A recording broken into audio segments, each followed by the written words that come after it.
Bugun 5 davlat O'zbekiston, Qozog'iston, Tojikiston, Qirg'iziston va Turkmaniston ishtirokida tuzilishi mumkin bo'lgan ehtimoliy Turkiston harbiy ittifoq qanday salohiyatga ega bo'lishi, bu mamlakatlarda qanday qurol-yarog'lar borligi hamda Turkiya va Ozarbayjon bilan yaqinlik ushbu ittifoqqa nima berish haqida gaplashamiz.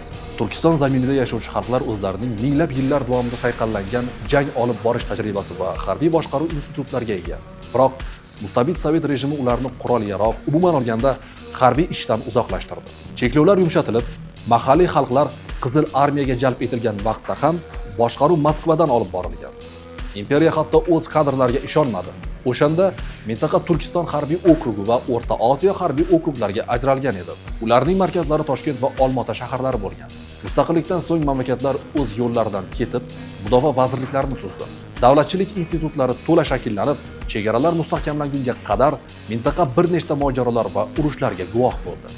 Shunga qaramay, beshala davlatning barchasi o'z chegaralari daxlsizligini saqlashga erishdi. Ammo bu davrda mintaqa qurolli kuchlarining Qizil armiya merosiga bog'liqligi saqlanib qoldi. Yangi qurol-yarog' va harbiy texnikalar ham asosan Rossiyadan sotib olindi. Bu mavzuga chuqur kirishdan oldin mazkur davlatlar haqida umumiy ma'lumotlarga to'xtalsak. Mintaqa maydoni taxminan 4 million kvadrat kilometrni. Har beshala davlatning jami yalpi ichki mahsuloti hajmi esa qariyb 600 milliard dollarni tashkil etadi. Bu yerda dunyo aholisining taxminan 1%, raqamlar tili bilan aytganda 80 million kishi istiqomat qiladi.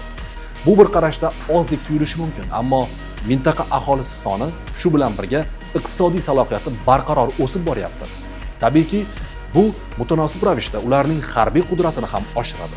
Turkmanistondan tashqari boshqa barcha istonlar, ayniqsa ularning ikkita eng yirigi diplomatik maydonda ham qurollanish masalasida ham faol. Ular Qizil armiyadan qolgan ulkan merosni modernizatsiya qilish barobarida Xitoy, Turkiya, Janubiy Koreya va boshqa davlatlar bilan harbiy hamkorlik aloqalarini mustahkamlayapti. Bu mahalliy mudofaa sanoati kompleksini rivojlantirishga ham yordam beryapti. Markaziy Osiyoning ham Rossiya, ham Xitoy bilan chegaradosh yagona davlati Qozog'istondir. Qolaversa, u mintaqaning eng yirik iqtisodiyoti hisoblanadi. Mamlakat qurolli kuchlari bir nechta tarmoqdan iborat.